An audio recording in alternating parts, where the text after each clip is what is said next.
Most landscape photographers struggle for years, blaming the camera or the settings when the real problem is the advice that they're following. And this is because your photography is being held back by myths like your camera gear matters, and the higher the ISO, the higher the noise. So in this video, I'm going to share 10 common landscape photography myths that you should ignore, and why ditching these myths is going to help you start creating the best landscape photos of your life. Now, the first myth is something that you and everyone has said before. Okay, so I know this sounds crazy, but raising your ISO does not increase exposure. And this is because exposure is pretty simple.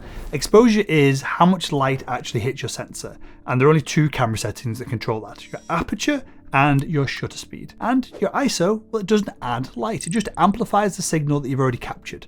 So ISO doesn't make a better exposed photo or a more exposed photo, it just makes an underexposed photo brighter. And here's the practical takeaway. If you want cleaner, higher quality landscape photos, the goal is to capture as much light as possible. So open the aperture if you can, or if you're on a tripod, use a longer shutter speed. Then use ISO last as the final resort to increase the brightness of your image. And the reason this matters is because cranking up your ISO isn't free. Once you're past a certain point with the ISO scale, well, you start to give up some dynamic range that your sensor is absolutely capable of. Now, the next myth is driven by landscape photography YouTubers more than anybody else. Take a look at these two images. Does one of them have a measurable, objectively higher image quality than the other? Well, the image on the left is from a Panasonic GH4 camera that I bought over a decade ago to record video with rather than to take photos with. And the image on the right is from the best landscape photography camera that's currently available, in my opinion anyway, which is the Sony a7R5. And unless you're printing these big, nobody can tell the difference between them, or unless you're really zooming into the image and really pixel peeping at it. Now, this might ruffle some feathers, but the camera gear that you've got right now is probably not holding you back from taking wall-worthy photos. And these two images absolutely proves it. The truth is that every half-decent camera that's been produced over the past decade is more than good enough for landscape photography. Your field craft, which is being in the right place at the right time, then being able to compose a shot, is what makes the difference between a decent photo, a good photo, and an absolutely unforgettable one. Not what camera you're using or how much time you've spent watching all these gear reviewers on YouTube talking about features, and then you've run out of time over the weekend and you've not actually gone outside to take any actual photos. So if you've been waiting to upgrade before you take your photography more seriously, I'm here to give you permission to stop waiting, get off the sofa, and go and shoot some stuff. Now, speaking of going outside and shooting some beautiful nature scenes, the next myth is all about traveling to absolutely mind-blowing, epic landscape photography locations. Here's something that surprises people. I've only done one photo trip that was more than 3 hours from my house the entire time that I've been doing landscape photography. And I've still been able to build a portfolio of images that I'm proud of. Hundreds of thousands of photographers watch this YouTube channel every single month, which makes me one of the most viewed landscape photographers on the planet. I won an International Photography Award this year as well. And so there's this myth that you've got to be traveling all over the world to all these fantastical locations to get half-decent results, and this is complete and utter nonsense. This myth is typically propagated by people running workshops and photography tours who are trying to suck in new clients, and all these people are on YouTube obviously as well. And there's a sweet irony with this one. The more famous the location, the harder it's going to be to create a unique shot, a shot that has some value to it, because it's going to have been photographed to death. Whereas I guarantee that there are absolutely great photo locations absolutely local to you that are under-photographed and have amazing potential. And the upside of shooting these local locations is that they become yours. People look up to you for finding these locations, and they have more value as a piece of art because, again, they don't exist in everyone's portfolios. And when you're out shooting these locations, there is one thing that most amateur photographers are worried about, and they really shouldn't be. Take a look at these two images. Which one is the better photo? For me, obviously, the soft, less detailed photo of a thing that's interesting is always going to be better than a sharp image of something pointless and pretty boring, right? In fact, when everything in the frame is razor sharp and full of detail, you'll find that nothing stands out. There's no hierarchy, the viewer's eye doesn't really know where to go, there's nowhere for it to go either. And so for me personally, rather than having a razor sharp image across the entirety of the frame, I'll often deliberately reduce detail and sharpness in parts of my image. I will use negative dehaze. I will remove detail by darkening the edges of the frame. I'll do whatever it takes so that those areas of the shot that I don't want the viewer's eye to go to, that compete with my main subject, kind of fade into the background and become less important. And as I said in the first myth about the need for the latest and greatest camera gear for landscape photography, the same thing absolutely applies with sharpness. Basically, every camera body and lens that's been made in the past decade is going to be more than sharp enough to create incredible landscape photos, even if you're printing them to a half decent size. And if you are looking to print big and you are looking to improve your landscape photography skill set, this next myth might be holding you back. So I'm going to keep this one short because, well, it needs to be said pretty bluntly. Every serious landscape photographer out there edits their images. And if you think that there is someone out there that doesn't, well, they're undoubtedly shooting JPEGs, which means the camera is doing all of the editing for them. So you've got to edit your shots, is the long and short of this myth. And just to reiterate this point, I've talked about this previously, editing your photos isn't cheating. Remember, your camera sensor records raw data. It doesn't record what you felt when you were stood in this environment taking the picture. They're completely two different things. So you should think about your edit as the skill and the process of closing the gap between raw data and then the reality that you felt. Now, let me give you an example. Take a look at this raw, this JPEG, and this final edited file. The edited file is from my perspective, the only thing that actually matched the scene that I remember standing in front of. The other two, it's just a snapshot. It's not what reality was like when I was taking the photo. So if you want professional level results, you need to edit your photos, even if it's just the basics, right? Even if it's just exposure, contrast, color, and a little bit of dodging and burning to add a bit more depth. Now, moving away from camera gear and the end photo itself, the next myth about landscape photography is about you.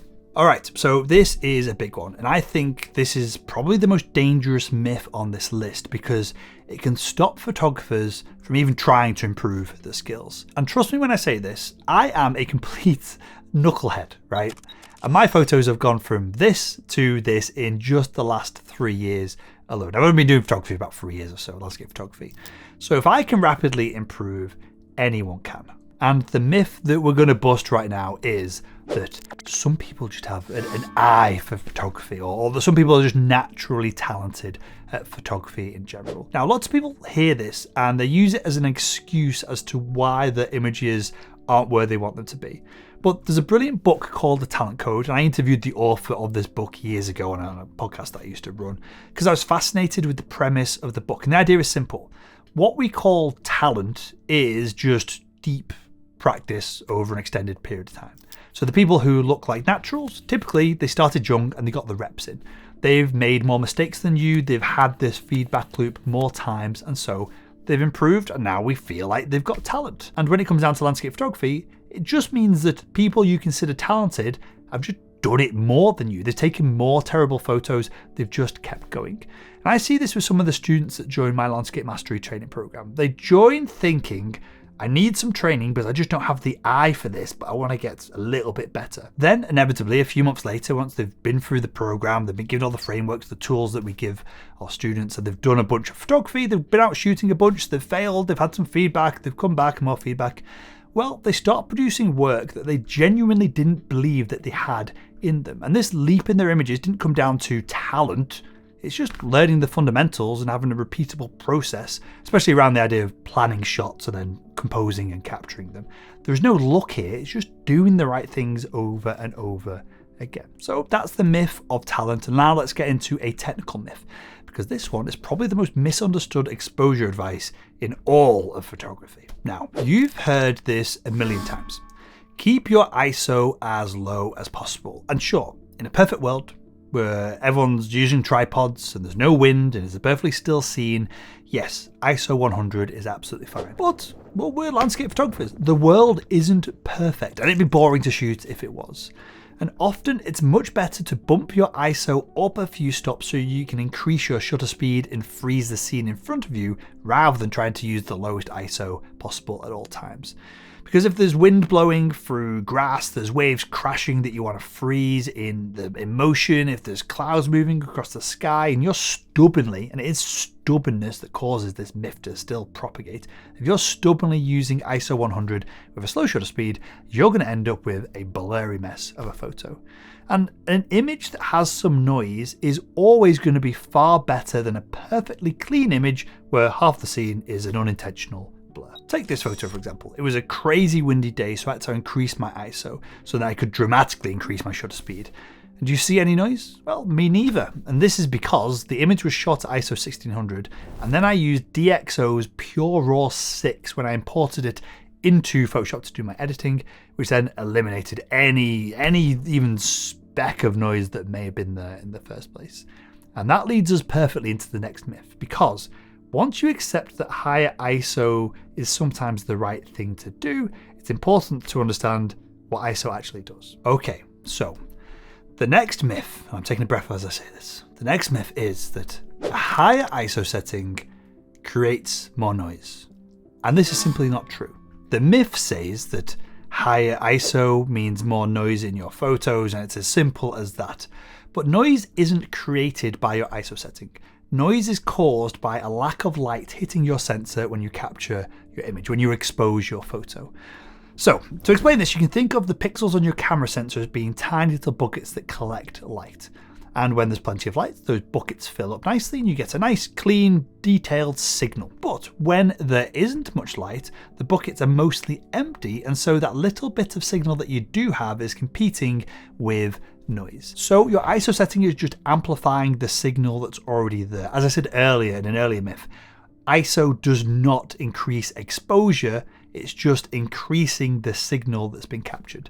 It's not destroying anything, it's not creating anything, it's just turning up the volume. And when you turn up the volume, you turn up everything, including the noise that was captured there because there was not enough light in the first place. So the next time someone tells you the myth that you shouldn't use high ISO because it creates noise, you can politely tell them that they've got it backwards. The noise comes from capturing insufficient light, and increasing your ISO setting just reveals it. Okay, so enough about ISO now. Let's shift gears and talk about a myth that seems to really terrify some photographers when it really shouldn't. There is this myth that you need to send your camera body off somewhere to have your camera sensor professionally cleaned if you've got a bunch of dust spots on it. And this is absolutely, categorically not true. If again, self-confessed knuckle-dragging idiot like me can clean their own camera sensor, then you can do it at home too, for the fraction of a cost of shipping your camera off somewhere to have it done, quote-unquote, professionally. Now, when you take your lens off your camera and you look inside, you see your sensor. Well, you kind of see your sensor. What you actually see is a sheet of glass, then an infrared cut filter, then maybe an anti-aliasing filter, and then your camera sensor behind that. And this top layer of glass is literally designed to be regularly cleaned because camera manufacturers know it's inevitable that when you're changing lenses, dust and just general crap is going to find its way into your camera. So as long as you're cleaning your camera sensor with a clean swab using the appropriate cleaning fluid, you'd have to actually be pretty rough with it to damage it. And now that you know how to clean your camera sensor so you can keep it dust free, you might be thinking you need to point this damn thing at beautiful light every single time to get a great shot, and that's just not true. Now, there is no denying that beautiful light can absolutely elevate a landscape photo. That golden hour glow, the dramatic storm with light coming through, or a sunrise or a sunset. Of course, I love shooting at those environments. They can absolutely help create a stunning landscape photo. But if you believe that you need great light to take a great photo, you're going to be spending most of the time sat on your bum at home, waiting for the perfect conditions, and then missing out on tons of opportunities to go out and shoot. There are overcast skies, fog, rain, flat light. These are all considered bad conditions, but they're not necessarily bad. They're just different conditions, and so they require a different approach to have success in. Let me give you an example, right? So this shot here was taken on a truly overcast, miserable day with zero light getting through. But because I shot a scene with lots of natural tonal changes, and obviously I shot it in black and white, it still works quite nicely. Similarly with this photo, this was again a miserable, foggy day up in the Yorkshire Dales with zero light getting through. There's actually a mountain behind this shot, which is what I went there to capture in the first place. But the fog and the mist and just the grossness of it is what makes this image work. And here's what really matters, and this is the through line of this entire video. Landscape photographers who consistently produce stunning landscape images aren't always the ones with the best gear. They're not always the folks who travel to the most famous, epic locations. They're certainly not the ones that obsess over ISO settings. The best landscape photographers, whether they are professionals or amateurs, they're the ones who go out and they spend time finding shots and capturing them and coming home and editing them and then sharing them and putting a smile on my face and other people's faces as well as we consume their content. They're the activities that lead to success rather than waiting for the perfect moment or for the perfect combination of gear to show up in an Amazon box at your front door before you actually get outside and take some photos. So there are 10 myths that might be holding your landscape photography back, and if you want to learn the exact step-by-step framework that the pros use to find, compose, capture and edit award-winning photos, then click this video up here. Honestly, once you know the steps to follow, creating amazing landscape photos isn't all that difficult.